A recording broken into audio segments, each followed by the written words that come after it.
सह वीर्यं करवावहै तेजस्विनावधीतमस्तु मा विद्विषावहै। ॐ शान्ति शान्ति शान्तिः।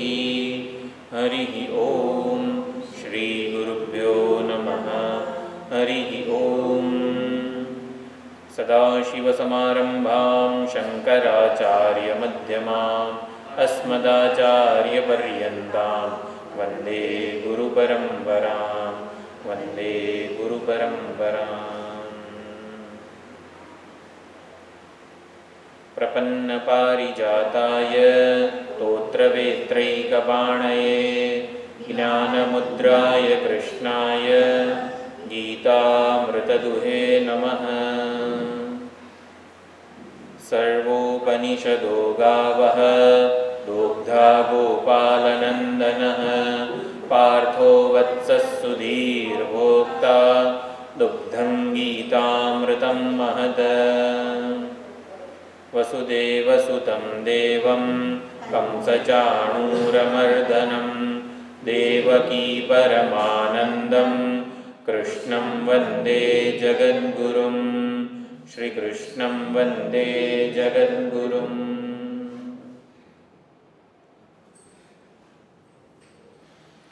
વિશ્વ સંસ્કૃત દિવસ છે. ભગવાન હયગ્રીવના અવતરણનો પણ દિવસ છે અને શ્રાવણી પૂનમ છે. હયગ્રીવ ભગવાન માટે જે શ્લોક લખ્યો છે, જ્ઞાનાનંદમયમ દેવમ નિર્મલ સ્ફટિકાકૃતિમ આધારમ સર્વવિદ્યાનામ હયગ્રીવમ ઉપાસમહે. ભગવાન હયગ્રીવનું અમે ઉપાસના કરીએ છીએ, ધ્યાન ધરીએ છીએ. સર્વ વિદ્યાઓના આધાર અસુરો પાસે જ્યારે વેદ વિદ્યા પહોંચી ત્યારે એમની પાસેથી વેદોનો ઉદ્ધાર કર્યો. વેદાનુદ્ધરતે જગન્નિવહતે. વેદોનો ઉદ્ધાર કરવા દ્વારા જેમણે જગતનું રક્ષણ કર્યું એવા ભગવાન હયગ્રીવ જ્ઞાનાનંદમયમ દેવમ, જ્ઞાન અને આનંદ સ્વરૂપ સચ્ચિદાનંદ સ્વરૂપ દેવ સ્વયં પ્રકાશ નિર્મલ સ્ફટિકાકૃતિમ.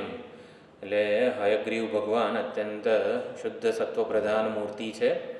એમનું અમે ધ્યાન ધરીએ છીએ. એક બીજો શ્લોક પણ છે.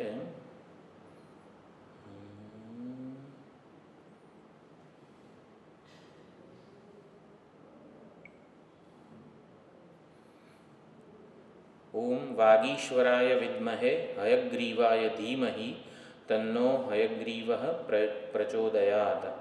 તો વાગીશ્વર, વાગના ઈશ્વર, વાગના અધિષ્ઠાતા દેવ. વાગ એટલે વેદવાણી, આપણા સર્વની વાણીનું મૂળ સ્ત્રોત વેદો જ છે.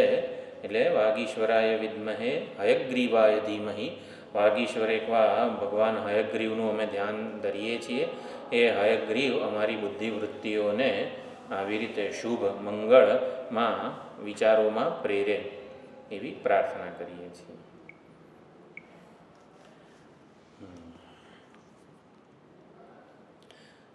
આઠમા શ્લોકથી આપણે 3-4 શ્લોકનો પાઠ કરી લઈએ સાથે. ઓમ શ્રી પરમાત્મને નમઃ. શ્રી ભગવાનુવાચ અભ્યાસયોગયુક્તેન ચેતસા નાન્યગામિના પરમં પુરુષં દિવ્યં યાતિ પાર્થાનુચિંતયન. અભ્યાસ યોગયુક્તેન એટલે અભ્યાસ વારંવાર દોહરાવવું. વારંવાર મન બુદ્ધિ આપણો જે કાર્યકરણ સંઘાત છે, શરીર ઇન્દ્રિય મન બુદ્ધિ, આ બધાને ભગવાન સાથે જોડવાના વારંવાર સંસ્કારો આપણે પાડીએ, એ સંસ્કારોને દૃઢ કરીએ. સ્વાભાવિક ચિંતન અને સ્વાભાવિક રીતે વિચારો અને કર્મો આપોઆપ થવાના જ છે. એટલે સ્વાભાવિક ચિંતન અને સ્વાભાવિક કર્મો ઉપર વિજય મેળવવો અને સ્વભાવ વિજય કહેવામાં આવે છે. યમુનાષ્ટકના પાઠની ફળશ્રુતિમાં સ્વભાવ વિજયો ભવેત એવું કહેવામાં આવેલું છે. તો એ આવી રીતે પરમાત્મામાં આપણા ચિત્તને જોડીને અભ્યાસ અને વૈરાગ્ય, અન્ય એટલે સંસારના વિષયો અને અનાત્મામાંથી આપણા મનને પાછું વાળવા માટે વૈરાગ્ય જરૂરી છે. ચેતસા નાન્યગામીના એટલે વૈરાગ્ય કીધું. એટલે અભ્યાસ અને વૈરાગ્ય હોય તો પોતાના ઈષ્ટદેવમાં આપણું મન એકાગ્ર થઈ શકે છે. ઈષ્ટદેવનું જ ચિંતન થાય એવું આપણા માટે શક્ય બને છે. ઈષ્ટદેવ જ આપણો જે કંઈ ઈષ્ટદેવ હોય, પરમાત્મા હોય, એ જ મારા જીવનમાં એકમાત્ર મહત્ત્વનું પાત્ર બની રહે. પ્રિયતમ મારો પ્રેમ અનેક બધી જગ્યાએ વિખરાયેલો હોય તો અભ્યાસ અને વૈરાગ્યથી આપણા પ્રેમની દિશા માત્ર ને માત્ર આપણા ઈષ્ટદેવતામાં જ કેન્દ્રિત થાય. એટલે પરમમ પુરુષમ દિવ્યમ યાતિ, એ પરમ પુરુષને અભ્યાસ અને વૈરાગ્યના બળે અંતકાળે એ પરમાત્માના પોતાના ઈષ્ટદેવતાના દર્શન કરે છે, એનું અનુચિંતન કરતાં એવું 8મા શ્લોકમાં કીધું. તો કયા ઈષ્ટદેવતાના કયા ગુણો છે, એમનું સામર્થ્ય શું છે, એમનો સ્વભાવ શું છે? તો 9મા શ્લોકમાં કીધું કવિમ પુરાણમનુશાસિતારમ અણોરણીયામ સમનુસ્મરેદ્યઃ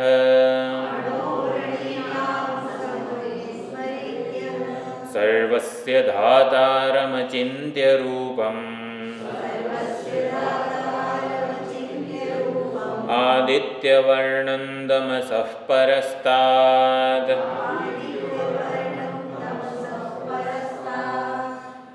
આપણને જે સૌથી વહાલી હોય વસ્તુ, એના લક્ષણો, એના ગુણો આપણને આમ હૃદયસ્થ હોય, કંઠસ્થ હોવા જોઈએ. રાત્રે 3 વાગે ઉઠાડીને પણ પૂછે શું નામ છે, તો આપણે કેવું આપણું પોતાનું નામ તરત જ કશું વિચાર્યા વગર બોલીએ છીએ. એટલે આ ભગવાનના જે ગુણો છે, સ્વભાવ છે, આપણે આ શ્લોકનો વિચાર કર્યો ત્યારે ગતિર્ભરતા પ્રભુ સાક્ષી 9મા અધ્યાયનો જે શ્લોક છે, એમાં લગભગ 12 જેટલા આવી રીતે સ્વાભાવિક ગુણો વગેરેનો પણ ઉલ્લેખ છે. આવા અમુક શ્લોકો હોય, એ શ્લોકના આધારે આપણે આપણા ઈષ્ટદેવતાનો વિચાર કરીએ અને એમની સાથે જોડાઈ જઈએ. કોઈ પણ અચાનક જે વસ્તુ આવે છે, જેમ કે આપણે વિચાર કર્યો, કયા કવિ અપ્પય્ય યજ્વેન્દ્ર, એમણે બોલો કંઈક વનસ્પતિનો રસ પીધો અને એ ઉન્મત્ત થઈ ગયા. એમણે પોતાનું હું આ અપ્પય્ય યજ્વેન્દ્ર છું એવું એમને ભાન નહોતું, એ ઉન્મત્ત હતા. અને પોતાના ઈષ્ટદેવતા એટલે કે મારા સબકોન્શિયસ માઇન્ડમાં કયા સંસ્કારો છે અને મારા ભગવાન માટે મને કેટલો પ્રેમ છે એ એમને ચેક કરવું હતું. પોતાના બધા શિષ્યોને બધાને કહી રાખ્યું કે હું ઉન્મત્ત અવસ્થામાં હોઉં ત્યારે શું બોલું છું, તમે બધા લખી રાખજો, નોંધી રાખજો. અને પછી એ ઉન્મત્ત અવસ્થામાં એક વનસ્પતિનો રસ છે, એ કંઈક કેરળમાં કે આવી રીતે સાઉથનું નામ છે, એટલે આપણને યાદ ના રહે. ભાંગ તો અલગ વસ્તુ છે, કંઈક એક વનસ્પતિ છે જેનાથી આપણે ભાન ભૂલી જઈએ આપણું.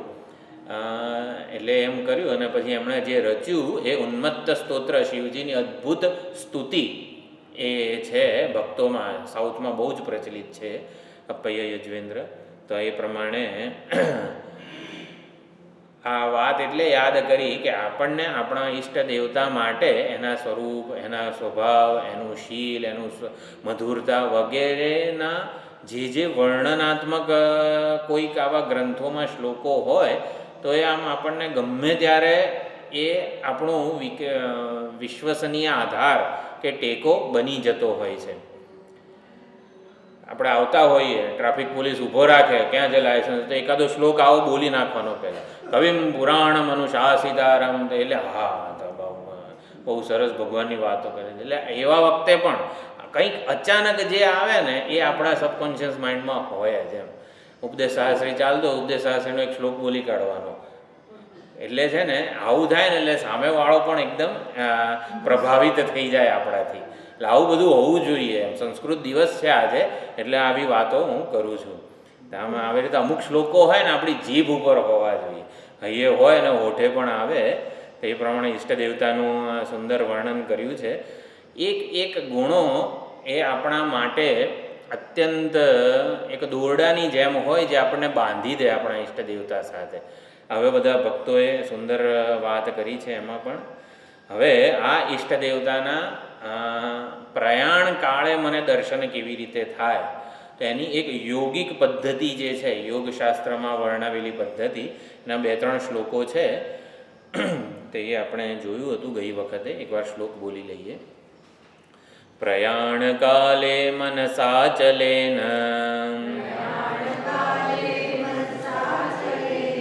ભક્ત્યા યુક્તો યોગ બલેન ચૈવ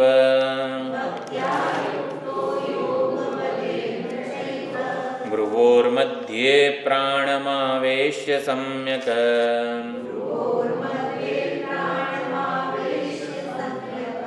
સતમ પરમ પુરુષમુપૈતિ દિવ્યમ.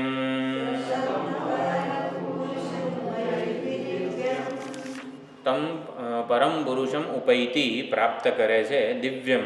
એ દિવ્ય પરમ પુરુષને એટલે કે પોતાના ઈષ્ટ દેવતાને. આ બધા શ્લોકો આમ તો નિષ્કામ મુમુક્ષુના માટે ધ્યાન દ્વારા, પરમાત્માના અનુચિંતન અને અનુસ્મરણ દ્વારા એ પરમાત્માના દર્શન કેવી રીતે થાય, જીવન દરમિયાન જે અનુસ્મરણ અને અનુચિંતન નિષ્કામ મુમુક્ષુ કરે છે એના દ્વારા એને પરમાત્માના દર્શન થાય, પરમાત્માની પ્રાપ્તિ થાય વગેરે, એ આ 8મા અધ્યાયનો વિષય છે.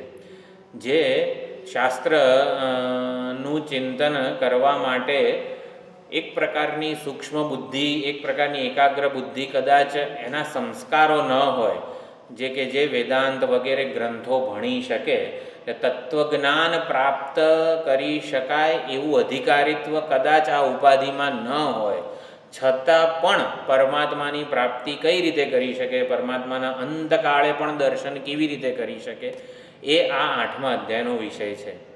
તો એક રીત છે પ્રાણાયામ વગેરે જે સાધના છે, જે યોગીઓ વગેરે કરતા હોય છે. તો પ્રયાણ કાલે મનસા અચલેન, પ્રયાણ કાળ કીધો છે એટલે કે જીવન દરમિયાન આવો પ્રયત્ન કરવાનો છે. પ્રયાણની ક્ષણ નથી કીધી. એટલે જીવન દરમિયાન અચળ મન વડે, ભક્તિ વડે, યોગ ધારણા વડે, યોગ બળ વડે જ્યારે પ્રાણ ઉપર નિયંત્રણ કરવામાં આવે છે, પ્રાણ ઉપર નિયંત્રણ કરવું, આ બધા શબ્દો જે છે આપણા માટે અત્યારે કોઈ આવી પ્રાણાયામની સાધના કરે છે કે નહીં એ ખબર નથી. આપણે સરળ રીત એ છે, આપણા ઈષ્ટ દેવતાના જે જપ છે, ઓમ નમઃ શિવાય અથવા તો શ્રી કૃષ્ણ શરણમ મમ વગેરે, એને આપણા પ્રાણની રિધમ સાથે મેચ કરી લેવાના. તો અહીંયા જે કીધું છે ને એ શક્ય છે. એટલે આપણે એવા યોગની વગેરે પ્રાણની ઉપાસના ધારણા ન કરી શકતા હોઈએ, ન કરતા હોઈએ, તો પછી આપણે એક આ વસ્તુ તો કરી શકાય જ છે. આપણે આપણા પ્રાણની જે શ્વાસ અને ઉચ્છ્વાસ એને આપણા જપમંત્ર સાથે એક કરી શકીએ છીએ, અને એના દ્વારા પ્રાણ વિજય વગેરે જે છે આપણે ધારીએ એ વસ્તુનું ચિંતન, જેને કહેવાય ને સત્ય સંકલ્પ, સત્ય વગેરે, એ બધી જ વસ્તુ પ્રાણનો ગુણ છે. સત્ય સંકલ્પ હોવું એ પ્રાણનો ગુણ છે. અને પ્રાણ સાથે આપણું તાદાત્મ્ય થાય. કઈ રીતે થાય? મન જ્યારે આના જપ કરતું હોય તો પ્રાણ અને મન બંને એક વસ્તુ છે. આપણે દર્પણ જોઈએ તો દર્પણમાં આપણને એકદમ જે ચોખ્ખી સપાટી છે, જેમાં આપણને આપણું મુખનું પ્રતિબિંબ દેખાય છે, એ મન છે. અને એ દર્પણ ક્યારે બતાવી શકે આપણું પ્રતિબિંબ? જ્યારે પાછળ છે ને ઓલું લાલ રંગનું, કાળા રંગનું કંઈક આખું એક રસાયણ વગેરે હોય. પહેલાંના જમાનામાં જે દર્પણ વગેરે આવે, અત્યારે ટેકનોલોજી ખબર નથી મને, એ જે પાછળનું છે જેનાથી જ્ઞાન ન થાય, એની સામે જોઈએ તો કંઈ નહીં, એ તો લાલ રંગનું આખું ઓલું જ હોય, રસાયણ હોય. પણ એ પ્રાણ છે અને આગળનું મન છે.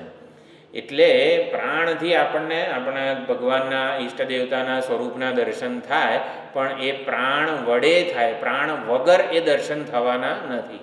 એટલે આપણે પ્રાણની જે આ બધી અહીંયા વાતો કરેલી છે એને આપણા ઈષ્ટ દેવતાના જપ સાથે સરખાવીને જોવાની છે.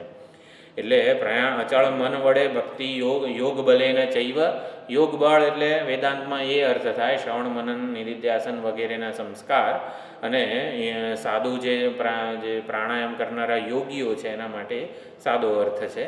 એટલે પ્રાણાયામ કરનારા યોગીઓની કઈ સાધના હોય છે? તો 7 ચક્રો જે છે એ સાથે સાથ ચક્રોના બીજ મંત્રો છે. એ બીજ મંત્રોને એ પ્રાણ સાથે દરેકે દરેક ચક્રના બીજ મંત્રો છે એને પ્રાણાયામ સાથે મેચ કરે છે. અને એ રીતે ચક્ર ઉપર દરેક પૃથ્વી તત્વનું જે મૂલાધાર ચક્ર છે, અગ્નિ તત્વનું જે ચક્ર છે, એ પ્રમાણે 5 તત્વો ઉપર વિજય જ્યારે મેળવે છે, એટલે એ ચક્ર ઉપર 5 તત્વો ઉપર વિજય મેળવે, 5 ચક્રો એક ઓલામાં આવી જાય, ત્યારે ભ્રૂ મધ્યમાં પ્રાણને એકાગ્ર કરી શકે છે. ભ્રૂ મધ્યમાં પ્રાણને એકાગ્ર કરવા આપણે અર્થ સમજવાનો, આપણા ઈષ્ટ દેવતાના જપ સાથે આપણે મેચ કરી લીધું હોય આપણા પ્રાણાયામની ગતિ. સંકલ્પપૂર્વક જેનું ચિંતન કરવું છે એ ભ્રૂ મધ્યમાં પ્રાણની સભાનતા હોય ને ત્યાં સુધી શક્ય છે. યોગીઓ યોગ સાધના વડે પ્રાણને ભ્રૂ મધ્યથી ઉપર બ્રહ્મરંધ્રમાં લઈ જાય સુષુમ્ના નાડી વડે. અને ત્યાર પછી આપણા પ્રયત્ન કે પુરુષાર્થ હોતો નથી. ભ્રૂ મધ્ય સુધી આપણી સંકલ્પ શક્તિ હોય છે. જેનું ધ્યાન ભ્રૂ મધ્યમાં કરી લીધું હોય ને એ જ ધ્યાન કાયમ માટે ચાલુ રહે છે યોગીઓ માટે. એટલે આપણે જે અર્થ કર્યો આપણા માટે એ આપણે સમજવો જોઈએ કે ઈષ્ટ દેવતાના જપ સાથે પ્રાણાયામને આપણે મેચ કરી શકીએ છીએ. અને પછી 11મા શ્લોકમાં કીધું કે જે ઓમકાર જે છે, ઓમકાર એ નિરાકાર ભગવાનના ધ્યાનનું પ્રતીક છે. સગુણ સાકાર ભગવાન હોય, શ્રી કૃષ્ણ પરમાત્મા હોય તો બંસીધર, ગિરધર વગેરે જે રૂપ હોય છે ભગવાનનું, ત્રિભંગી લલિતાકૃતયે નમઃ, તો એ સગુણ સાકાર ભગવાનનું રૂપ છે. આપણે પ્રતિમા પૂજા વગેરે બધું કરી શકીએ છીએ. જ્યારે સગુણ નિરાકાર ભગવાન જે છે એનું ધ્યાન કઈ રીતે થાય, એનું પ્રતીક શું? જેમ આપણા કૃષ્ણ ભગવાનની મૂર્તિ હોય, શિવલિંગ શાલિગ્રામ હોય, એ પ્રતીક કહેવાય. તો નિરાકાર ભગવાનના ધ્યાનનું પ્રતીક ઓમકાર છે. એટલે ઓમકારના જપ દ્વારા આપણે જે ભગવાન નિરાકાર છે એનું ધ્યાન ધરી શકીએ છીએ. મન હંમેશા ઇન્દ્રિયોના વિષયનું ચિંતન કરવાના સંસ્કાર છે. એટલે મનને 2 જ વસ્તુઓ આવડે છે, કાં વિષયોનું ધ્યાન કરવું, કાં ઊંઘી જવું. એ 2 સિવાયની કોઈ વસ્તુને મન આવું કંઈક હોઈ શકે એ ખબર જ નથી. એટલે મન ઊંઘી પણ ન જાય અને ઇન્દ્રિયોના વિષયોનું ચિંતન પણ ન કરે. એના એવી ટેવ પાડવા માટે પણ આ ઓમકારના જપ વગેરે જે છે એ ખૂબ જ અગત્યના છે. ઓમકાર અને ઓમકારનો અર્થ, એની મહાનતા આ આપણે શ્લોક બોલ્યા નથી, નહીં એકવાર બોલી લઈએ. 11મો શ્લોક. યદક્ષરં વેદવિદો વદન્તિ વિશન્તિ યદ્યતયો વીતરાગાઃ યદિચ્છન્તો બ્રહ્મચર્યં ચરન્તિ તત્તે પદં સંગ્रहेण પ્રવક્ષ્યે.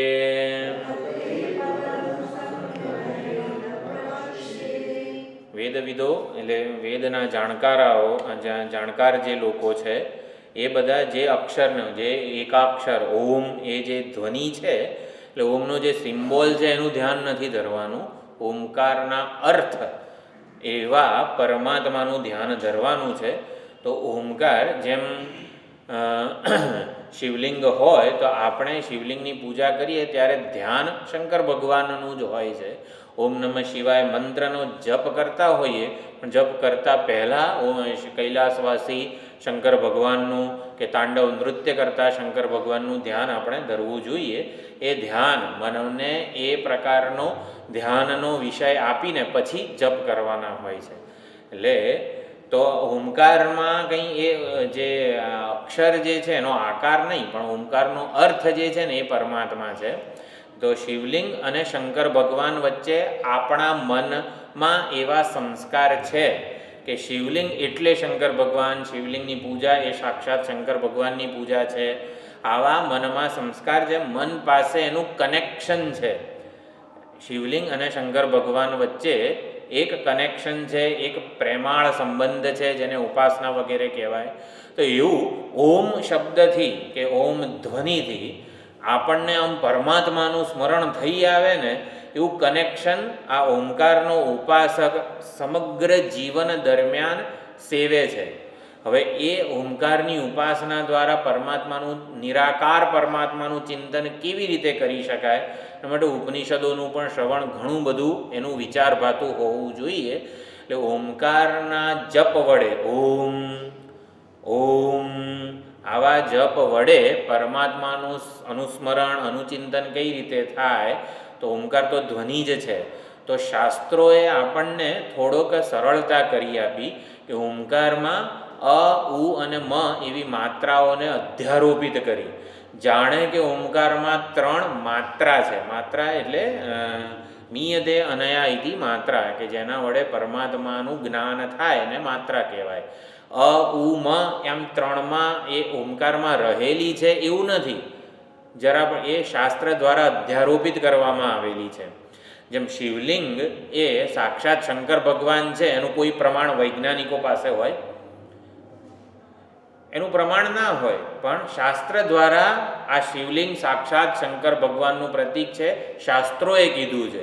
એટલે શાસ્ત્રોક્ત અધ્યારોપ છે. જ્યારે અધ્યારોપ શાસ્ત્રો કરે ને એને ઉપાસના કહેવાય. અને હું આ શરીર છું એ પણ અધ્યારોપ છે. હું આ શરીર, કે ઊંઘી જઈએ ત્યારે ક્યાં હું શરીર ભાવ હોય છે, પણ એ આપણે અજ્ઞાનને લીધે જાતે કર્યો છે ને એને અધ્યાસ કહેવાય. એટલે અજ્ઞાનને લીધે જાતે જે થઈ જાય છે એને અધ્યાસ કહેવાય. એ અધ્યાસમાંથી મુક્ત કરવા માટે શાસ્ત્રો ડેલિબરેટલી અધ્યારોપ કરાવે છે આપણી પાસે, કે તું પોતાને આ શરીર માને છે તો હવે તું બ્રાહ્મણ છું, જનોઈ શિખા વગેરે છે તો બ્રાહ્મણ છું તો સંધ્યા વંદન કર. એટલે કે હું બ્રાહ્મણ છું એવું કર્તૃત્વ અને એવું દેહાભિમાન સેવ અને સંધ્યા વંદન રૂપી કર્તૃત્વનો તું પોતે સ્વીકાર કર. એટલે આપણા અધ્યાસને દૂર કરવા માટે શાસ્ત્રો અધ્યારોપ કરે છે. એટલે ગમે ત્યારે અધ્યારોપ શબ્દ વાપરવો જોઈએ નહીં. શરીરનો અધ્યારોપ થાય છે આપણા ઉપર, શરીરના કર્મોનો અધ્યારોપ થાય છે. અધ્યારોપ નહીં, એ અધ્યાસ થાય છે. હું બોલું, અત્યારે શબ્દો બોલી રહી છે વાણી, હું બોલું છું એને અધ્યાસ કહેવાય. ગમે ત્યારે અધ્યારોપ અને અધ્યાસ શબ્દ ગમે ત્યારે વપરાય એવું નથી. એટલે જે અજ્ઞાનને લીધે થઈ જાય છે એ અધ્યાસને દૂર કરવા માટે શાસ્ત્રોએ ઓમકારમાં અ, ઉ, મ એવી 3 માત્રાઓનો અધ્યારોપ કર્યો. તો અ વડે સમગ્ર જગત રૂપે બિરાજી રહેલા, જગતનું અભિન્ન નિમિત્ત ઉપાદાન કારણ એવા વિશ્વરૂપ પરમાત્માનું આપણે કનેક્શન કરવાનું છે. એટલે ઓમકારનો ઉપાસક, જેને ઓમકારની ઉપાસના સિદ્ધ થઈ ગઈ છે, જેમ આપણા માટે શિવલિંગની, શંકર ભગવાનની ઉપાસના સિદ્ધ થઈ ગઈ કહેવાય. કે જેવું ક્યાંક શિવલિંગ કે મંદિરમાં જોયું તરત જ સાક્ષાત શંકર ભગવાન છે, ચલો આપણે થોડો અભિષેક કરીએ. એ ઉપાસના આપણી સિદ્ધ. આપણને કોઈ દિવસ કોઈ કાળા રંગનો પથ્થર દેખાયો જ નથી. આપણને તો આપણે ભગવાન રૂપે જ એ શિવલિંગ, શાલિગ્રામ વગેરેને જોયા છે. તો આપણે સિદ્ધ ઉપાસકો કહેવાઈએ. તો ઓમકારનો સિદ્ધ ઉપાસક અ એવું, એટલે ઉચ્ચારણ ઔમ એવું નથી કરવાનું, ઉચ્ચારણ તો ઓમ એવું જ કરવાનું છે.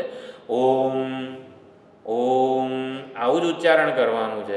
એના વડે જો એ થોડો મંદ બુદ્ધિનો ઉપાસક હોય તો સમગ્ર જે અકાર પ્રધાન ઓમકારની ઉપાસના કરે અને સમગ્ર જગત એ ભગવાનનું રૂપ છે. જગત સ્થૂળ જગત રૂપે ભગવાન જ પ્રગટ થઈ રહ્યા છે એવું કનેક્શન, જેમ શિવલિંગ અને શંકર ભગવાન, એવું કનેક્શન ઓમના ધ્વનિ સાથે આ જગતનું એ કરી લે છે. સૂક્ષ્મ ઉપાસક હોય તો આ જે સમગ્ર સ્થૂળ જગતમાં કાયદાઓ જે વર્તમાન છે, ગુરુત્વાકર્ષણ બળ જે છે, પછી ઋતુચક્રો જે ચાલે છે, પછી જે પણ ભૌતિક, જેને લોઝ એન્ડ ઓર્ડર કહેવામાં આવે છે, સમગ્ર જગતમાં જે લોઝ અને ઓર્ડર છે ને એને હિરણ્યગર્ભ કહેવાય. અથવા તો સમજવું હોય તો સમગ્ર ભૌતિક જગત સંવાદિતા પ્રમાણે ચાલે છે. પાણીમાં હાથ નાખે તો પલળી જાય અને અગ્નિમાં હાથ નાખીએ તો દાઝી જવાય. આવું કેમ? કારણ કે અગ્નિમાં, પાણીમાં જે તત્વ એના અંતર્યામી રૂપે રહેલું છે એ એને એવી રીતે વર્તવા માટે બાંધે છે. તો એ જે છે ને એ હિરણ્યગર્ભ છે. એટલે ઓમકારના ધ્વનિ કે જપ દ્વારા એ સમગ્ર ભૌતિક જગત જેના આધારે આટલું સુંદર છે, આટલું સંવાદિત છે, એ પરમાત્માનું ધ્યાન કરે છે. એટલે કે હિરણ્યગર્ભ, સમષ્ટિ સૂક્ષ્મ અભિમાની શરીર, ચૈતન્ય વગેરે, એટલે ભૌતિકનું જે કારણ છે એવા સૂક્ષ્મ શરીર અભિમાની જે ચૈતન્ય છે એનું ધ્યાન ધરે છે. અને પછી ઓમકારના જપ વડે ધીમે ધીમે આપણું અધિકારિત્વ, સૂક્ષ્મ બુદ્ધિની સૂક્ષ્મતા, એકાગ્રતા વધે ત્યારે એ સ્થૂળ અને સૂક્ષ્મ એનો પણ જે અંતર્યામી છે, એનું પણ જે અંતિમ ચરમ સત્ય છે એને ઈશ્વર કહેવામાં આવે છે.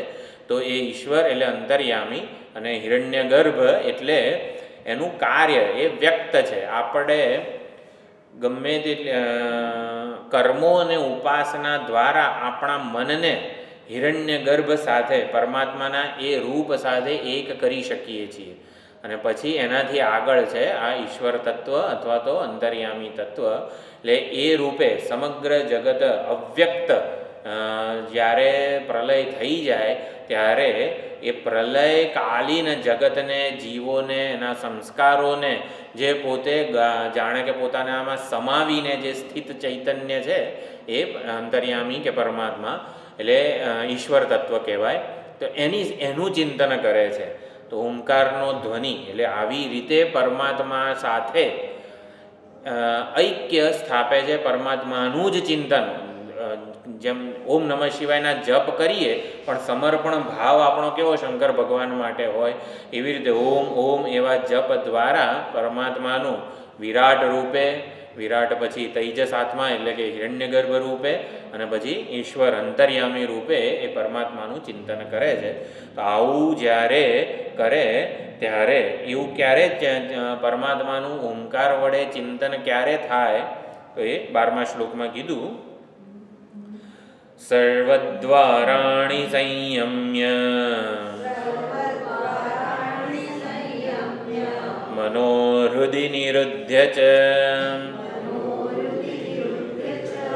મૂર્ધન્યાધાયાત્મનઃ પ્રાણમ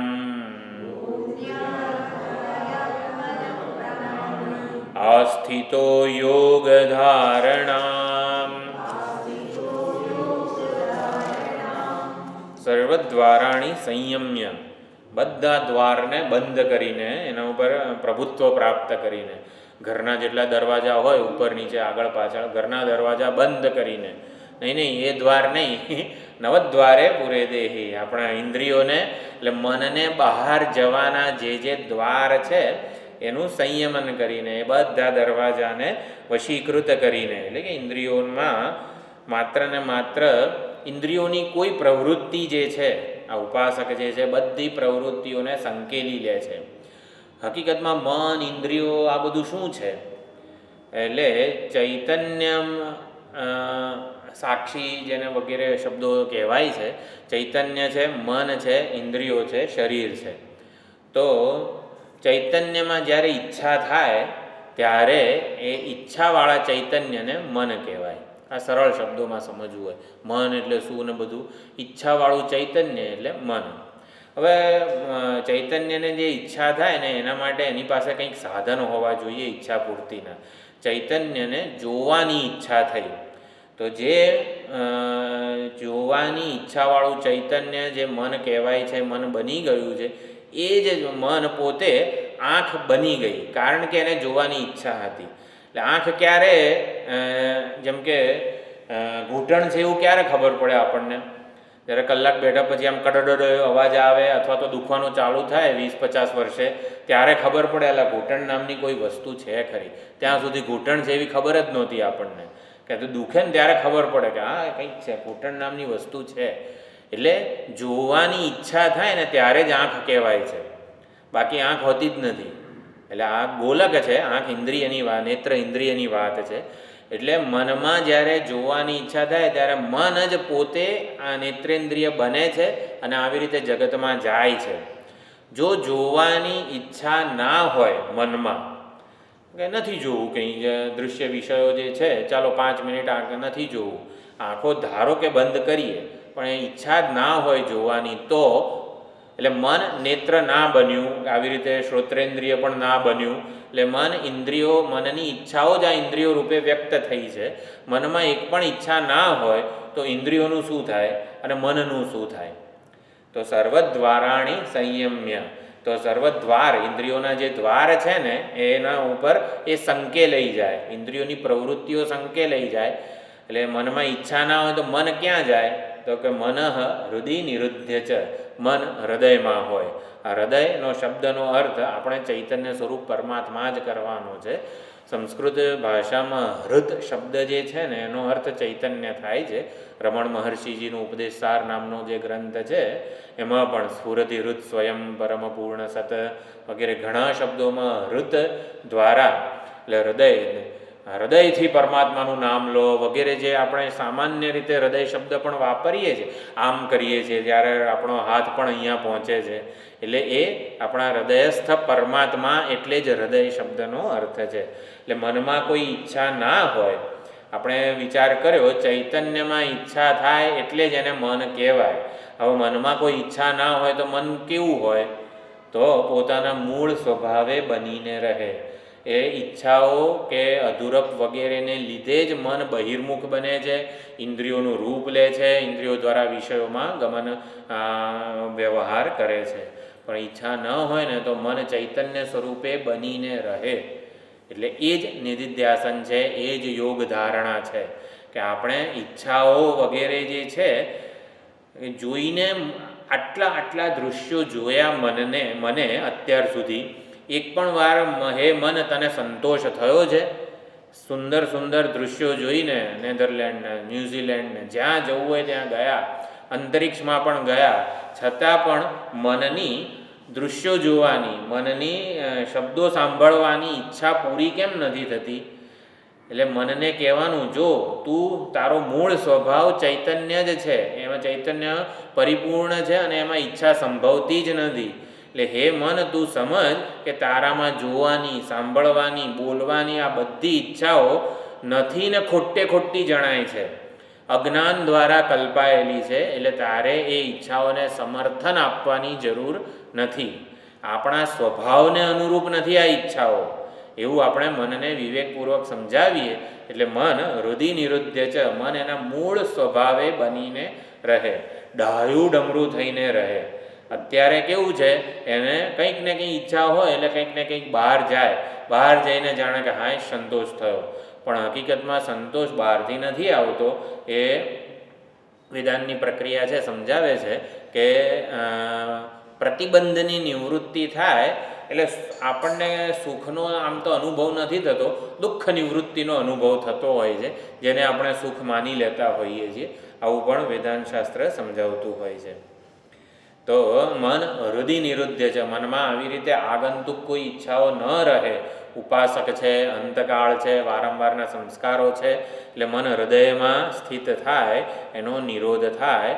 પછી મૂર્ધન્યાધાયાત્મન પ્રાણમ, મૂર્ધની આપણે બ્રહ્મરંધ્ર છે ત્યાં પ્રાણને એ સુષુમ્ના નાડી દ્વારા લઈ જાય છે. અને આ સ્થિતો યોગધારણામાં યોગધારણાનો ભાષ્યકાર સમાધિ, આત્મ સ્વરૂપની સમાધિ એવો અર્થ કરે છે, આત્મ સ્વરૂપનું ચિંતન વગેરે. તો એ પ્રમાણે ચિંતન કરતાં સામાન્ય જે ભક્તો છે એ પોતાના ઈષ્ટ દેવતાનું ચિંતન કરતાં આવી રીતે પ્રાણ સાથે પણ તાદાત્મ્ય કરી લે છે જપ મંત્ર દ્વારા. અહીંયા ઓમકારના જપની વાત છે, ઓમકારની ઉપાસના છે. એટલે ઓમકારની જે અત્યારે 2-3 શ્લોકોમાં વાત આવે છે, તો ઓમકારની જગ્યાએ આપણે ઓમ નમઃ શિવાય, શ્રી કૃષ્ણ શરણમમાં આવો મંત્ર સમજી શકાય. એટલે ઓમકારના જપ આપણે કરતા નથી અથવા તો થઈ નથી શકતા કે જે હોય, તો આપણે આપણા ઈષ્ટ દેવતાના જપને સમજીને આ શ્લોકો સમજવાના છે. તો જે પોતાના પ્રાણ ઉપર આવી રીતે નિયંત્રણ વગેરે સાધી શકે છે, એની અંતિમ ગતિ કેવી હોય છે તો એ 13મા શ્લોકમાં કહે છે. ઓમિત્યેકાક્ષરં બ્રહ્મ વ્યાહરન મામનુસ્મરન યઃ પ્રયાતિ ત્યજન દેહં સ યાતિ પરમાં ગતિમ.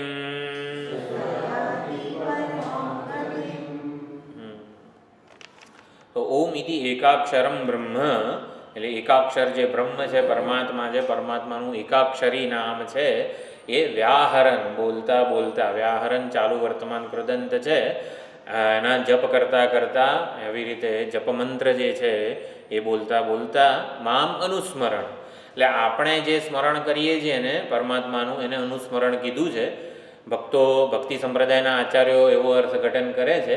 હકીકતમાં તો પરમાત્મા સતત આપણું સ્મરણ કરી રહ્યા છે, આપણું જ ચિંતન કરી રહ્યા છે, એટલે જ આપણે એમનું અનુસ્મરણ અને અનુચિંતન, 8મા અધ્યાયમાં વારંવાર ક્યાંય સ્મરણ કે ચિંતન શબ્દ આવ્યો નથી, અનુસ્મરણ અનુચિંતન વગેરે જે શબ્દો છે. તો પરમાત્માનું આપણે કરીએ છીએ એને અનુસ્મરણ કહેવાય, કારણ કે મૂળે તો પરમાત્મા જ આપણું સ્મરણ કરી રહ્યા છે. એ જ સ્મરણ દ્વારા, સંકલ્પ દ્વારા આપણે વિચાર કર્યો કે આપણો બધો આ વ્યવહાર પરમાત્માના સંકલ્પમાં છે. જેમ કઠપૂતળીનો બધો વ્યવહાર સૂત્રધારના હાથમાં છે, એવી રીતે મારા મનમાં અત્યારે વિચારો જન્મી રહ્યા છે, એ વિચારો આવી રીતે વાણી દ્વારા પ્રગટ થઈ રહ્યા છે, આપણે સાંભળી રહ્યા છીએ. આ બધું, આ જે વસ્તુઓ જે છે એ પરમાત્માના સંકલ્પમાં છે. એટલે પરમાત્માના સંકલ્પ પૂર્વક જ આ થઈ રહ્યું છે, પરમાત્માના સંકલ્પમાં જ છે. માટે આપણે આવી રીતે પરમાત્માનું અનુસ્મરણ, અનુચિંતન વગેરે કરવાનું છે. તો ઓમ ઇતિ એકાક્ષરમ બ્રહ્મ, તો પરમાત્માનું જે એકાક્ષર નામ છે એ આવી રીતે ઓમ ઓમ ઓમ આવી રીતે જ્યારે જપ દ્વારા બોલવામાં આવે અને એના અર્થરૂપે થોડોક બહુ જ સંક્ષેપમાં વિચાર કર્યો કે ઓમકાર દ્વારા પરમાત્માનું ચિંતન કેવી રીતે થાય. જે વિરાટ, હિરણ્યગર્ભ અને ઈશ્વર, અંતર્યામી વગેરે જે બધા ટેકનિકલ શબ્દો વાપર્યા છે એ હકીકતમાં તો મિનિમમ 1 વર્ષ જેટલું 3-4 ઉપનિષદો ભણીએ ત્યારે કનેક્શન, જેમ આપણે શંકર ભગવાન અને શિવલિંગ વચ્ચે જે કનેક્શન છે, કેટલા વર્ષો થયા હશે ત્યારે એ કનેક્શન આપણા મનમાં આવ્યું ને કે સાક્ષાત શંકર ભગવાન જ છે. તો એ પણ આવી રીતે ખાસું વિચારભાતું આપણે પ્રાપ્ત કરવું પડે.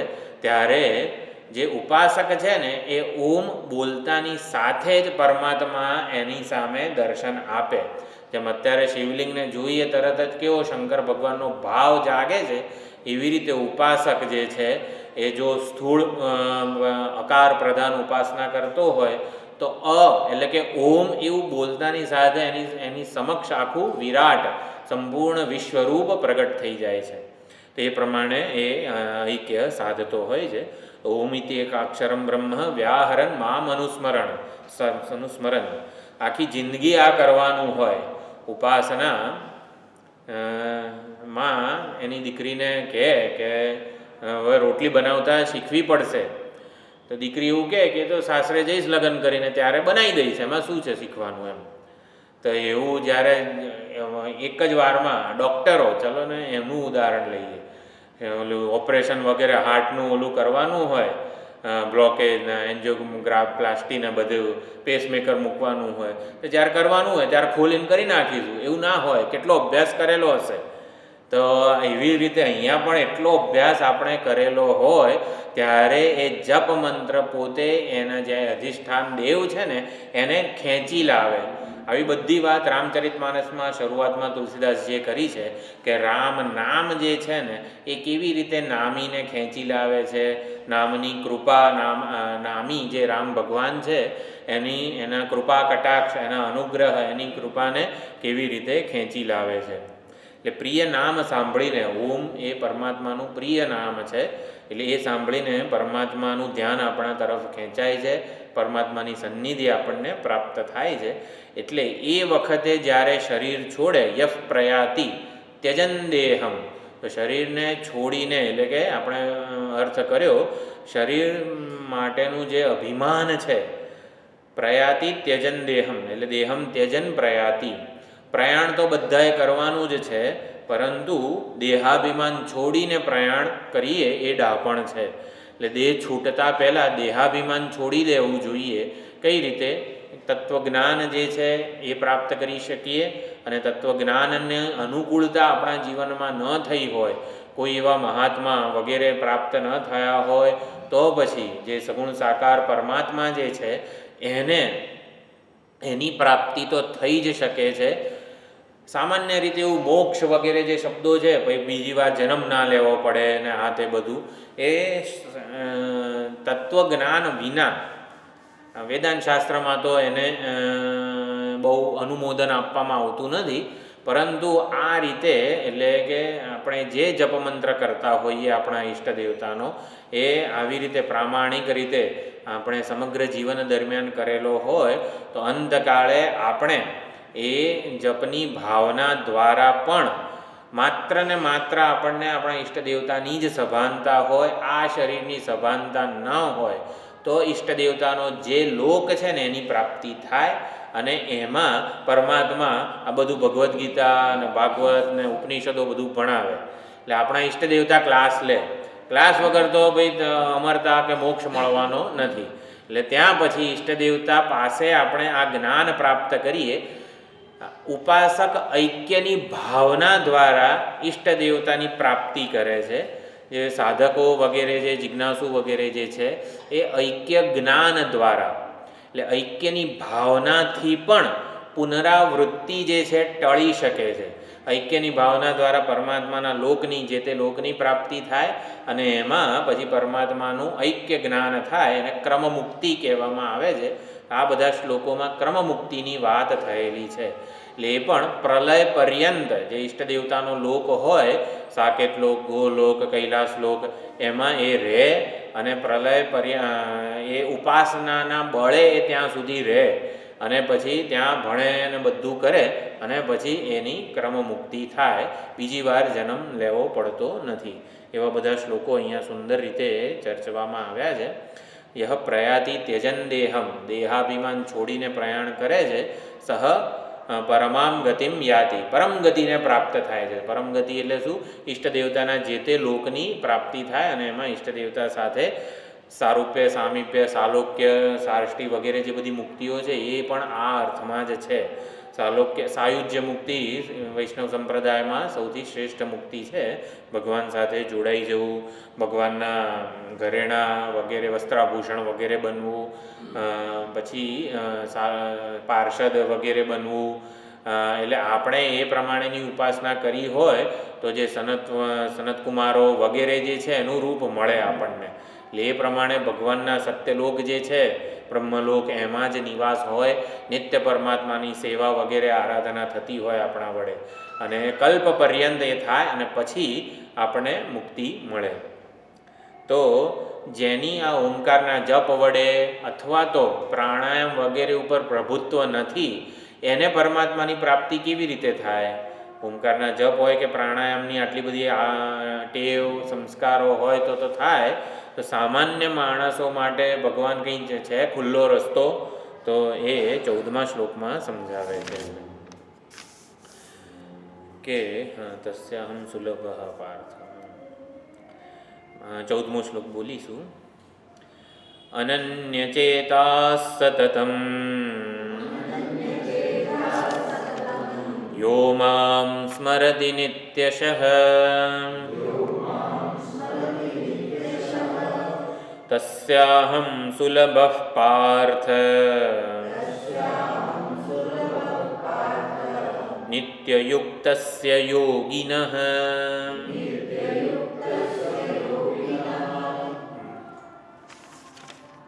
તો જ્યારે પ્રાણાયામ વગેરે નહીં એટલા બધા સ્વેચ્છા મરણ, પ્રાણાયામનો જે યોગી છે એ સ્વેચ્છા મરણ વગેરે પણ એ સિદ્ધિ પણ પ્રાપ્ત કરી શકે છે. એટલે સ્વેચ્છા મરણ એટલે એ પ્રમાણે એ પોતાના શરીરને આવી રીતે ટટ્ટર રાખે, પ્રાણની જપ કરે પ્રાણાયામ વડે, આ સ્વેચ્છા મરણ છે. હવે એવું કરવાનું જેને પ્રાપ્ત નથી, એવું સામર્થ્ય, એવું જ્ઞાન વગેરે જેને પ્રાપ્ત નથી કે યથાવિધિ બેસીને મરી શકે, કે મરવું કેવી રીતે જોઈએ, એટલે કે મરવું ઇન ધ સેન્સ કે દેહનો જે વિદાય છે એ ક્ષણને કેવી રીતે, આપણે ગયા ક્લાસમાં વિચાર કર્યો, ગંગાજળ, તુલસી વગેરે જે બધા નિત્ય દ્રવ્ય, નિત્યકાળ જે ગ્રુપમાં ફોટો પણ મોકલેલો, એ પ્રમાણે એ બધા જેમાં પરમાત્માનો નિત્ય વાસ હોય છે એવી વસ્તુઓ સાથે સંયોગ કરી શકાય પ્રેમથી. એટલે બધું જ સંભવ ન હોય ત્યારે કોઈ બીજો સરળ ઉપાય છે ખરો કે જેને તત્વજ્ઞાન પણ પ્રાપ્ત થયું નથી અને પ્રાણાયામ કે યોગ ધારણા યોગાભ્યાસ નું પણ સામર્થ્ય પ્રાપ્ત થયું નથી, તો એવા ભક્તો માટે ઉપાય બતાવ્યો છે અનન્ય ચેતા સતતમ નિત્યશઃ. ઘણા બધા શબ્દો ભગવાને અહીંયા કીધા છે બહુ જ મહત્ત્વના, સતતમ અને નિત્યશઃ. તો સતત મારું ધ્યાન ધરે છે, મારું એટલે કે આવી રીતે શ્રી કૃષ્ણનું પરમાત્મા સ્વરૂપે. આપણે એ પણ વિચાર્યું અન્ય દેવતા ભક્તિ રૂપે નહીં, પરંતુ પરમેશ્વર કે પરમાત્મા રૂપે. ઈષ્ટ દેવતા જે છે આપણા શંકર ભગવાન હોય, રામ ભગવાન હોય, કૃષ્ણ ભગવાન હોય, તો એના સંસ્કારો આપણા માતા પિતા દાદા દાદા બધા પાસેથી મળ્યા હોય, એની પૂજા વગેરે આપણે કરતા આવ્યા હોઈએ. તો ઈષ્ટ દેવતા જે આપણા મંદિરમાં કે આવી રીતે દેવસ્થાનમાં હોય, એને ધીમે ધીમે જગતના અભિન્ન નિમિત્ત ઉપાદાન કારણ રૂપે સમજવા જોઈએ.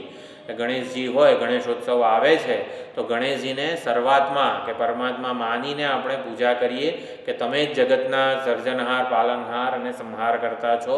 એ રીતે એટલે સંપૂર્ણ સામર્થ્ય આ ગણેશજીના સંકલ્પપૂર્વકનું છે એવું માનીએ. એટલે ઈષ્ટ દેવતાને જ સર્વવ્યાપક રૂપે સમજવાના, અને સર્વવ્યાપક રૂપે સમજીને પછી એ ઈષ્ટ દેવતાને આપણા હૃદયમાં, એ જ ઈષ્ટ દેવતા સર્વના હૃદયમાં બિરાજી રહ્યા છે. ઈષ્ટ દેવતાના ભજનની આ 3 પગથિયા છે ભજનના. ઈષ્ટ દેવતાની જે સામાન્ય આપણે રોજ પૂજા કરતા હોઈએ, પછી થોડો સમય એવો હોય કે ઈષ્ટ દેવતાને સમગ્ર વિરાટ વિશ્વરૂપે બિરાજેલા સમજીએ, અને વિશ્વરૂપે બિરાજેલા ઈષ્ટ દેવતાને આપણે આપણા હૃદયસ્થ ચૈતન્ય સ્વરૂપે સમજીએ. ત્યારે ઈષ્ટ દેવતાની ભક્તિ પૂર્ણ થઈ કહેવાય. ત્યાં સુધી એ અન્ય દેવતા જ રહે આપણા માટે. એટલે ઈષ્ટ દેવતાને આ 3 પગથિયા દ્વારા આપણા હૃદય સુધી, એટલે અન્ય દેવતા ભક્તિનો આચાર્યોએ એવો પણ અર્થ કરેલો છે કે જે ઈષ્ટ દેવતાને હંમેશા પોતાનાથી જુદા જ રાખે છે. કે કૃષ્ણ ભગવાન તમે તો વ્રજમાં વગેરે કે દ્વારિકામાં વગેરે ભગવાનના દર્શન કરવા હોય તો ચલો દ્વારિકા જઈએ, ડાકોર જઈએ, વ્રજમાં જઈએ. હંમેશા ભગવાનને જુદા જ રાખવાના એવું નથી કીધું આચાર્યોએ. એ ઈષ્ટ દેવતા જે દ્વારિકામાં બધે બિરાજમાન છે એ હૃદયસ્થ ચૈતન્ય સ્વરૂપે જ છે. ત્યારે ઈષ્ટ દેવતાની ભક્તિ પૂર્ણ થઈ કહેવાય. તો આવું ચિંતન હોય ને તો જ અનન્ય ચેતા અને સતતમ નિત્યશઃ. સતત અને નિત્ય એવું 2 શબ્દો વાપરેલા છે. સતત એટલે નિરંતર, અને નિત્યશઃ એટલે દીર્ઘકાળ પર્યંત. દીર્ઘકાળ પર્યંત અત્યંત પ્રેમથી આદરપૂર્વક આપણે અનન્ય ચેતા થવાનું છે. અનન્ય ચેતા એટલે જેના ચિત્તમાં અનન્યતા છે. અનન્ય શબ્દ પણ ભાગવતમાં, ભગવદ્ ગીતામાં ઘણી વાર અનન્ય ભક્તિ, અવ્યભિચારિણી ભક્તિ વગેરે શબ્દો હોય છે. અનન્ય ચેતા એટલે કંઈ ખાવા પીવાનું જ નહીં. અનન્ય ચેતા છે તો એવું નહીં, વિષય સ્મૃતિ. આપણે પરમાત્માનું સ્મરણ કરીએ ત્યારે તો બરોબર છે, વ્યવહાર કરતા હોઈએ ત્યારે પણ આપણે પરમાત્માના ભક્ત રૂપે વ્યવહાર કરીએ. વ્યવહાર કરીએ ત્યારે પરમાત્માના ભક્ત રૂપે વ્યવહાર કરીએ. જ્યારે ચિંતન કરતા હોઈએ ત્યારે તો આ પરમાત્મા ઈષ્ટ દેવતાના ઉપાસક જ છીએ અને ત્યારે ભક્ત છીએ. વિષયો સાથે વ્યવહાર થતો હોય, વિષયોની સ્મૃતિ થઈ આવે કે કોઈ પણ વિષયોની સ્મૃતિ થઈ આવે ત્યારે વિષયોન્મુખ ભોગ બુદ્ધિથી થતા નથી. આ ઉપાસકો વિષય સાથે વ્યવહાર કરે ત્યારે ભોગ બુદ્ધિથી વ્યવહાર કરતા નથી. વિષયોમાં ભોગ બુદ્ધિ ક્યારે ન જન્મે? આપણે વિચાર કરવો હોય વિષયોમાં ભોગ બુદ્ધિ એટલે શું કે એના દ્વારા લાભ આપણને એકલાને મળે એને ભોગ બુદ્ધિ કહેવાય. નિષ્કામ હોને સે ભી હો સકતા હૈ. વિષયોમાં ભોગ બુદ્ધિ ક્યારે ન હોય? જ્યારે આપણામાં ભોગતા ભાવ ન હોય. આપણે ભોગતા બનીને જ જગતને જોઈએ છીએ, એટલે જ જગતમાં સુખ દેખાય છે. આપણામાં ભોક્તૃત્વ જ અજ્ઞાન કલ્પિત છે. આપણે વિચાર કર્યો, મનમાં ઈચ્છા હકીકતમાં અજ્ઞાન કલ્પિત છે, એને લીધે જ જગતમાં એને સુખ દેખાય છે. સ્વયંમાં ભોક્તૃત્વનો અધ્યારોપ ન કરવાની સ્વતંત્રતા આપણે કેળવવી જોઈએ વિચાર દ્વારા. ભોગતા બનીએ તો જ જગત ભોગ્ય લાગે આપણને. ભોગતા ન બનવું એટલે શું? ભોગતાને સ્વાર્થી હોય, સંકુચિત હોય, એને જ હું અહીં જ બેસીશ વગેરે બધા આગ્રહો હોય, બધા માટે અભિપ્રાયો હોય, ભોગતાને હોય બધાને. એટલે ભોગતા બનીને જ જગત સાથે વ્યવહાર કરીએ એટલે આવો જ વ્યવહાર થાય, સ્વાર્થ અને સંકુચિતતા ભર્યો. એટલે ભોગતાના બદલે પ્રદાતા બનીએ, જે નિષ્કામતા વગેરે જે કીધું છે, એટલે પ્રદાતા બનીએ એટલે આપણો પોતાનો કોઈ એવો આગ્રહ અભિપ્રાય વગેરે ન હોય. એટલે વિષયોમાં ભોગ બુદ્ધિની નિવૃત્તિને જ વૈરાગ્ય કીધો છે. એ વૈરાગ્ય હોય એટલે ખાવા પીવાનું છોડી દેવું એવું નથી. ભોગ બુદ્ધિનો અભાવ, સુખ બુદ્ધિનો અભાવ, કે આ મળશે ને તો જ હું સુખી થઈશ, એના વગર નહીં થવું એમ. બે રોટલી મળશે ને આવી મળશે તો જ સુખી થઈશ વગેરે જે આગ્રહો છે એને જ ભોગ બુદ્ધિ કહેવાય છે. એટલે હકીકતમાં વૈરાગ્ય એટલે જગતમાં કશું ચેન્જ નથી થતું, જગત પ્રત્યેનો આપણો અભિગમ છે એ બદલાઈ જાય છે, સ્વસ્થ, સંવાદિત અને સુંદર અભિપ્રાય થાય છે. कंट्रीब्यूटर, हाँ ये शब्द भी है. તો આપણે ભોગતા ભાવથી ઉપર ઉઠવા માટે જ આ કર્તવ્ય કર્મો જે છે ને, પંચમહાયજ્ઞો વગેરે જે બધા કીધા છે, આપણામાં રહેલા ભોગતા ભાવને દૂર કરવા માટે જ શાસ્ત્રોએ આ બધા દેવયજ્ઞ, ઋષિયજ્ઞ, નૃયજ્ઞ વગેરે બધું કીધેલું છે, કે જેથી માણસ કરતા બને. ભોગતા તો પશુ હોય કે જે કશું વિચાર્યા વગર ભોગવ કરે. આપણે મનુષ્ય છીએ, મનુ અને શત્રુપાના સંતાનો છીએ. મન અને શત્રુપા એટલે શ્રદ્ધા, તો શ્રદ્ધાપૂર્વક આપણે વિચાર કરી શકીએ છીએ. મનુ એટલે ચિંતન કરી શકીએ છીએ. તો ભોગતા ભાવમાંથી ઉપર ઉઠાડવા માટે જ કર્તવ્ય કર્મો આપણને શાસ્ત્રોએ કીધા છે, કે તું બ્રાહ્મણ છું તારું આ કર્તવ્ય છે, તું ક્ષત્રિય છું તારું આ કર્તવ્ય છે, તું બ્રહ્મચારી છું તારું આ કર્તવ્ય છે. એટલે કરતા બનવાનું છે, કરતા એટલે જ પ્રદાતા. તો આવી રીતે બનીએ ત્યારે ભોગ બુદ્ધિ છૂટે જગતમાંથી. ભોગતા બન્યા વગર આપણે જગત સાથે વ્યવહાર કરી જ શકીએ છીએ. એ સાક્ષાત ઈશ્વરનું અવતરણ જ છે. એટલે એ રીતે અનન્ય ચેતા સતતમ, અનન્ય ચેતા એટલે કે એવા ભક્ત બનવાનું છે. તો એવા ભક્ત માટે સતત એટલે નિરંતર અને નિત્યશઃ એટલે દીર્ઘકાળ પર્યંત આવી રીતે જે મારું સ્મરણ કરે છે એ તસ્ય અહમ સુલભ, હે પાર્થ એને હું સુલભ છું. એટલે ભગવાન કહે છે એવા ભક્તને હું, એ અનન્ય ચેતા ભક્ત છે એને હું સુલભ છું. એટલે ભગવાન સુલભ છે, ભગવાન પ્રાપ્તિ માટે કંઈ પ્રયત્ન નથી કરવાનો. દુર્લભ કોણ છે? વાસુદેવ સર્વમિતિ સ મહાત્મા સુદુર્લભ. એટલે ભગવાન એ વખતે ઘણો વિચાર કર્યો આપણે 7મા અધ્યાયમાં. ભગવાન સુલભ છે પણ મહાત્મા જે ભગવાનનું દર્શન કરાવનાર જે મહાત્મા જે છે ને એ બહુ દુર્લભ હોય છે. એટલે અહીંયા ભગવાન એવું કહે છે કે અનન્ય ચેતા ભક્ત દુર્લભ છે, અનન્ય ચેતા માટે હું સુલભ છું એમ. તસ્ય એ અનન્ય ચેતસઃ ભક્તસ્ય અહમ સુલભ, એવા ભક્ત માટે હું સુલભ છું. એ પાર્થ નિત્યયુક્તસ્ય યોગિનઃ, એ મારી સાથે નિત્ય જોડાયેલો છે. એટલે આ બધા શબ્દો છે, નિત્ય જોડાયેલો છો વગેરે વગેરે, એ કઈ રીતે આપણે માટે સમજી શકીએ.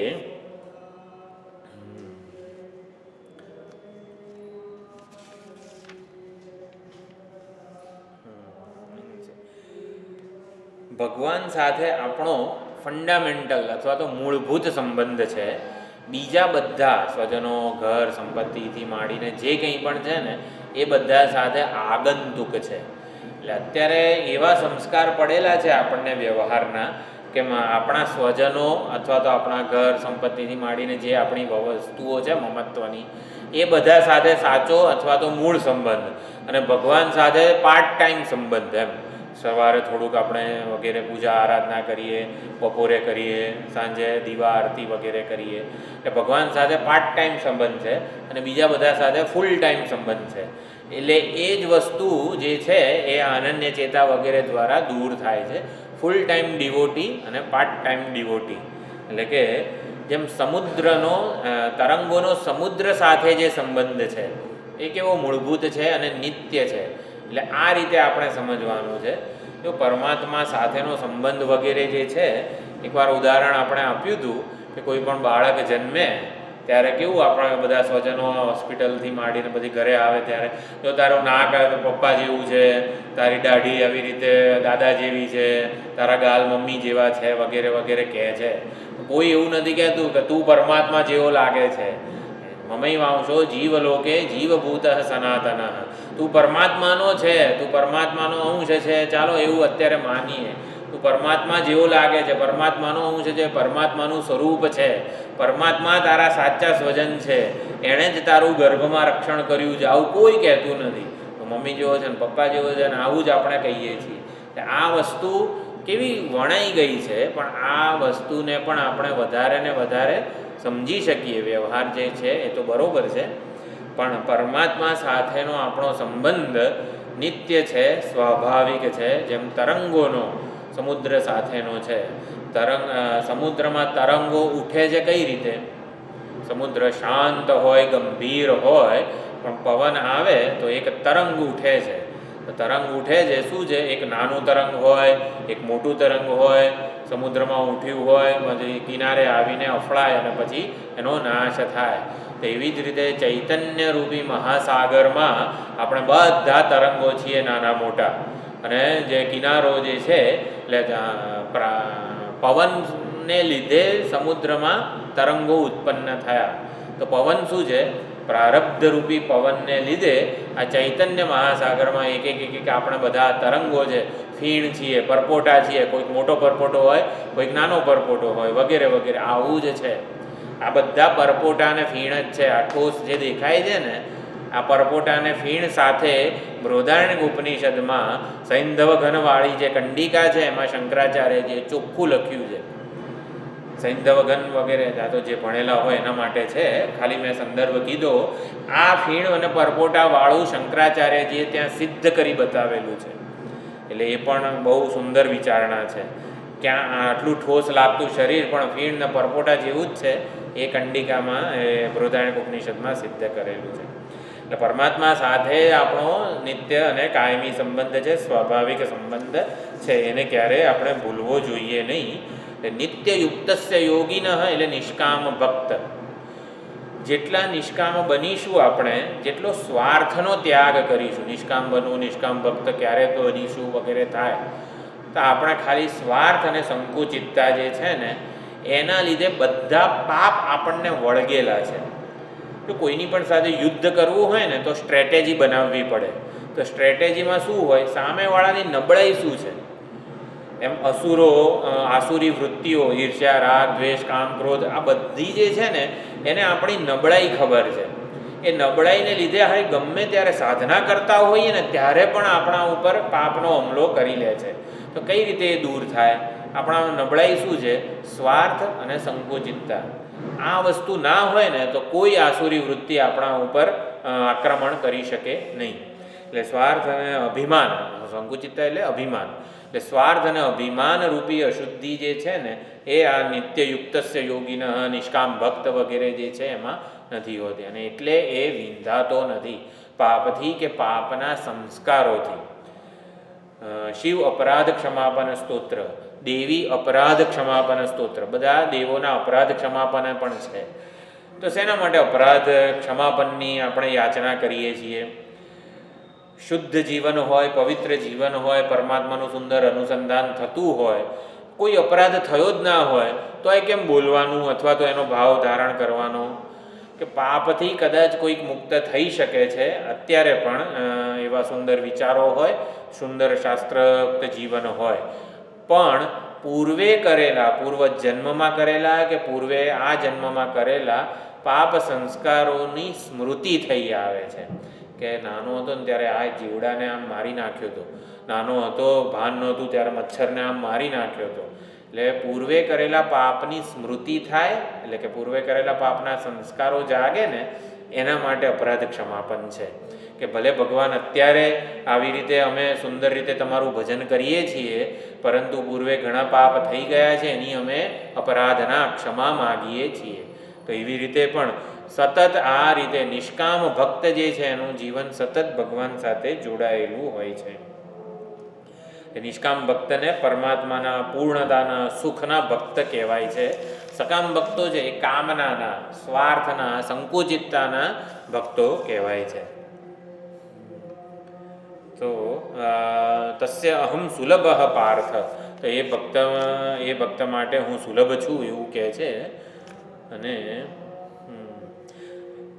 ભગવાન ક્યારે સુલભ બને, તો એના માટે 2-3 પગથિયા એવું કીધું કે આપણને બીજી કંઈ પણ જરૂર, નિષ્કામ ભક્ત એટલે કંઈ માગવાનું નહીં ભગવાન પાસે વગેરે વગેરે એવું વિચારણા કહેવાય, પણ હકીકતમાં માગવું હોય તો પરમાત્મા પાસે માગો. શું એક્ઝામ હોય, આરટીઓની એક્ઝામ હોય, લાયસન્સવાળી હમણાં ઘણી ચર્ચા થતી હોય છે, પેલો આંઠડો હોય ને બધું ઢાળ હોય ને ગાડીનું લાયસન્સ લેવા જઈએ, આરટીઓના ઇન્સ્પેક્ટરને પ્રાર્થના કરીએ કે ભાઈ તમે પાસ કરી દો વગેરે વગેરે. તો એ અન્યનું શરણ લીધું કહેવાય, અન્યાશ્રય. ભક્તિ સંપ્રદાયમાં છે ને અન્યાશ્રય એનો ત્યાગ બહુ જ મહત્વનો છે. એટલે કૃષ્ણ પરમાત્માએ એક જ કામ કર્યું વ્રજમાં, કે વ્રજવાસીઓનો અન્યાશ્રય છે ને એ પૂરો કરી દીધો. એટલે કે જન્મવા જ ન દીધો કે આ બધા વ્રજવાસીઓ મારા આશ્રય હોવા જોઈએ.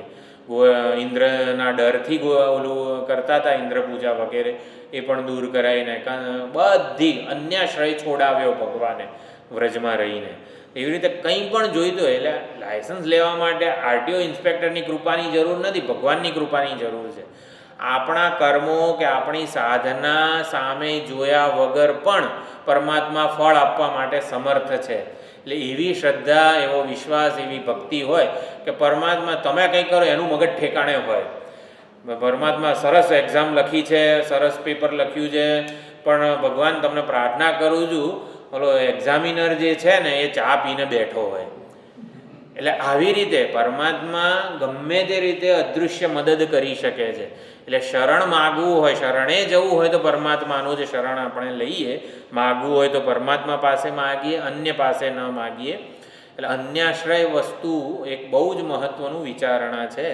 અને ભગવાન પાસે માગીએ ને ત્યારે પોતાના બળ ઉપર, ચાલો ભગવાન પાસે માગવું હોય કંઈક તો કરવું પડશે ને, ચાલો એકવાર એક માળા કરીશ ઓમ નમઃ શિવાયની વગેરે, એટલે એક માળા કરીશ ભગવાન તમે એક્ઝામિનરનું જરાક ઠેકાણું રાખજો વગેરે વગેરે. એટલે 108 એટલે આપણને આપણી માળાનો ભરોસો છે ટૂંકમાં. એટલે એવું પણ ન હોવું જોઈએ. મારા કર્મોનો, મારી સાધનાનો, મારા જપનો ભરોસો નહીં, એ પણ અન્યાશ્રય જ થયો. એટલે કે ભગવાન જ સાધ્ય હોય, ભગવાન જ સાધન પણ હોય. સાધન ભગવાન બનવું જોઈએ, સાધ્ય પણ ભગવાન બનવું જોઈએ. એટલે સાધન ભગવાન અને સાધ્ય પણ ભગવાન એટલે શું કે પોતાના ઉપર દ્રષ્ટિ હોય, હું મારા આટલા સાધનાથી આવી રીતે પરમાત્માને પ્રાપ્ત કરી લઈશ, પરમાત્માના દર્શન કરી લઈશ, એ પણ ન હોવું જોઈએ. આ જ બધી વસ્તુઓ એ પુરાણોમાં પ્રગટ થયેલી છે. જે શિવમહિમ્ન સ્તોત્રનો જે શ્લોક છે ને 10મો, વિષ્ણુ ભગવાન નીચે ગયા, બ્રહ્માજી ઉપર ગયા, એ આ જ સૂચવે છે. હું કંઈક કરું ને પરમાત્માની પ્રાપ્તિ થઈ જાય એ બ્રહ્માજી, અને હું કંઈક જાણું અને પરમાત્માની પ્રાપ્તિ થઈ જાય, પરમાત્માનું રહસ્ય મને ખબર પડી જાય, એ વિષ્ણુ ભગવાન. જ્ઞાન શક્તિનું અભિમાન અને ક્રિયાશક્તિનું અભિમાન એને વિષ્ણુ અને બ્રહ્માજી રૂપે પુરાણોએ પ્રગટ કર્યું. કે પુરાણોએ આપણી જ વસ્તુઓને આવી રીતે પિક્ચરાઇઝ કરેલી છે, ઓડિયો વિઝ્યુઅલ રૂપે પ્રગટ કરેલી છે. એટલે કે હું કંઈક કરું, એટલે પરમાત્મા કોઈક કર્મનું ફળ નથી અને પરમાત્મા કોઈ સાધનાનું પરિણામ નથી. એટલે એ બતાવવા માટે જ્યોતિર્લિંગ સ્વરૂપે અગ્નિના થાંભલા રૂપે પ્રગટ થયા કે જેનો આદિ અને અંત નહોતો. તો એ જ રીતે અહીંયા ભગવાનને માગે અને પોતાના બળ ઉપર નહીં, જપ ધ્યાન પૂજા વગેરે જે સાધનો હોય એના બળે નહીં, પરંતુ ભગવાનના જ આશ્રય રહીને પરમાત્માની પ્રાપ્તિ માટે પ્રાર્થના કરે. એટલે એના માટે ભગવાન સુલભ થઈ જાય છે. પોતાના ઉપર દ્રષ્ટિ હોવી. આપણે વાત કરી કે આટલા જપ કરું છું, આટલી માળા કરું છું, આટલી પૂજા કરું છું, શ્રાવણ મહિનામાં આવું કરું છું, તેવું કરું છું વગેરે ધારો કે આપણને હોય તો કેવી હાલત થાય. તો વ્રજલીલામાં જે રાસલીલા છે, એટલે શ્રી કૃષ્ણ પરમાત્મા છે અને કરોડો ગોપીઓ છે, ગોપીઓના ઝુંડના ઝુંડ આવ્યા હતા શરદ પૂર્ણિમાની રાત્રે, નૃત્ય કરી રહ્યા છે. બધી ગોપીઓ એ મનોવૃત્તિ છે. આપણી અસંખ્ય મનોવૃત્તિઓ છે અને શ્રી કૃષ્ણ પરમાત્મા હૃદયસ્થ સાક્ષી ચૈતન્ય સ્વરૂપે છે. એટલે ગોપીઓ નૃત્ય કરી રહી છે પરમાત્મા સાથે, કૃષ્ણ પરમાત્મા સાથે, અને એમાં એમને એવું થાય છે, એમની દ્રષ્ટિ પોતાના ઉપર પડે છે. એટલે કેવું થાય છે કે અમે ત્રિભુવનમાં અત્યંત સૌભાગ્યશાળી છીએ, અત્યંત સુંદર છીએ, કારણ કે શ્રી કૃષ્ણ અમારી સાથે આ રાસલીલા કરી રહ્યા છે. એ શ્રી કૃષ્ણ પરમાત્મામાંથી દ્રષ્ટિ હટી અને પોતાના ઉપર પડી. એને સૌભાગ્ય મદ કીધેલો છે. ગોપીઓને જે જન્મ્યો તાસામ તત્ સૌભાગ્ય મદમ વીક્ષ્ય માનમ ચ કેશવ, એટલે તાસામ એ ગોપીઓનો તે સૌભાગ્ય મદ અને માન એટલે આવું અભિમાન જોઈને, સુંદરતાનું અભિમાન જોઈને, કેશવ પરમાત્મા પ્રશમાય પ્રસાદાય, એનો એ મદનો માનનો પ્રશમ એટલે કે ઉપશમ કરવા માટે, શાંત કરવા માટે, અને પ્રસાદ એમને પ્રસન્નતા પ્રાપ્ત થાય એના માટે તત્ર એવ અંતરધીયત, ત્યાં જ અંતર્ધાન થઈ ગયા. એટલે પોતાના પર દ્રષ્ટિ પડી, પોતાની સુંદરતા, પોતાના સૌભાગ્ય મદના બળે અમે કૃષ્ણ ભગવાનને પ્રાપ્ત થયા છીએ, આવું ગોપીઓને થયું. તરત જ ભગવાન ત્યાં અંતર્ધાન થઈ ગયા. એટલે અન્યાશ્રય, ઇન્દ્રની જે પૂજા કરતા હતા એને અન્યાશ્રય કીધેલો છે, એ પણ પરમાત્માએ છોડાવ્યો. આત્માશ્રય, આ જે ગોપીઓનો આત્માશ્રય હતો, પોતાના આશ્રય, અમે આટલી સુંદર છીએ, અમે સૌભાગ્યશાળી છીએ, શ્રી કૃષ્ણ પરમાત્માને અમારા આવી રીતે રાસ કરી રહ્યા છે. અન્યાશ્રય અને આત્માશ્રય બંને છૂટે ત્યારે અનન્યાશ્રય, અનન્ય ચેતા સતતમ વગેરે જે કીધું છે, ભગવાન વડે ભગવાનને માગવું એ જ ઉત્તમ છે, એ જ અનન્યાશ્રય, અનન્ય ભક્તિ વગેરે કહેવામાં આવે છે. આપણા બળે કંઈ થાય ને એવું કંઈ છે નહીં. આપણે ભગવાન સામે હારી જવાનું છે. હારી જવાનું છે એટલે શું? ભગવાન સિવાય બીજું કંઈ નહીં જોવાનું. ભગવાન સામે કંઈ યુદ્ધ કરતા નથી કે આપણે હારી જઈએ.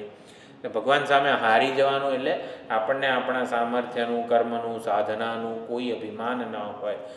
જે કરીએ છીએ જપ, સાધના, સત્સંગ એ જ કરવાનો છે, એનું અભિમાન રાખવાનું નથી. જે સત્કર્મો કરીએ છીએ એ કરવાના જ છે. એ અન્યાશ્રય એટલે બધું છોડી દો, અન્યાશ્રયનો ત્યાગ કરો, અનન્ય કાલે સત્સંગમાં સાંભળ્યું, કશું જે કરતા આવ્યા છીએ એ કરવાનું છે, અભિમાનનો ત્યાગ કરવાનો છે. એ ભગવાનના બળે જ બધું થઈ રહ્યું છે, ભગવાનને જ માગીએ છીએ, અંદર બહાર, દૂર, નજીક, ઉપર નીચે, સતત અને નિત્યશઃ પ્રતિદિન આવી રીતે. યો મામ સ્મરતિ નિત્યશઃ, સ્મરતિ એ જે ક્રિયાપદ છે એમાં સ્મર છે, અને એક ભાગ આપણે સ્મર સમજીએ અને પછી રને ટકાવી રાખીને રતિ સમજીએ. એટલે રતિ એટલે પ્રેમ, અનુરાગ, પ્રીતિ, એટલે અનુરાગપૂર્વક આપણે સ્મરણ કરીએ, સતત જોડાયેલા રહીએ, પ્રેમથી ભગવાનને આપણે ધ્યાન કરીએ, એ સ્મરતિ શબ્દ દ્વારા કહેવામાં આવ્યું છે. તો સગુણ સાકાર ભગવાન છે એનું ધ્યાન થાય, અને ઓમકારનો ઉપાસક છે એ નિરાકાર ભગવાનનું આવી રીતે નિધિધ્યાસન કરતો હોય છે. નિત્યયુક્તસ્ય યોગિનઃ એક ઉદાહરણ છે, ખાલી એ સમજી લઈએ. નિત્યયુક્ત એક કદાચ વાત કરી છે, એક મહાત્માએ આવી રીતે નિર્ણય લઈ લીધો કે પરમાત્મા જાતે આવીને જલેબી ખવડાવશે ને ત્યારે જ હું જલેબી ખાઈશ, ત્યાં સુધી નહીં ખાઉં. એટલે છોડી દીધું, બધી વસ્તુઓ છોડી દીધી. પરમાત્મા જાતે આવીને જલેબી આપે ને ત્યારે ખાવાની, ત્યાં સુધી કંઈ નહીં. એટલે આવું લે એટલે પછી પરમાત્માએ કંઈક તો વ્યવસ્થા કરવી પડે. એટલે હવે નદીમાં સ્નાન કરતા હતા તો નદીમાં તરતી આવી જલેબી. જેવી તરતી આવી જલેબી એટલે મહાત્માને થયું, જો આ પરમાત્માની કૃપા, પરમાત્માએ મોકલી વગેરે. એટલે પછી હાથમાં લઈને ખાઈ લીધી. એને અન્યાશ્રય કીધો છે આચાર્યોએ, ભક્તિ સંપ્રદાયનો, કે કેમ પરમાત્મા જાતે હાથથી પોતાના હાથે ખવડાવવાના હતા, કેમ છોડી દીધું? એ કેમ એટલો વિશ્વાસ ન રહ્યો કે જાતે તરતી આવી હતી? કોણે મોકલી હતી? પરમાત્માએ જ મોકલી હતી ને, તો એ જ ખવડાવવાના હતા, જાતે પોતાના હાથે ખવડાવવાના હતા. કેમ જાતે લઈ લીધી અન્યાશ્રયના ત્યાગ માટે?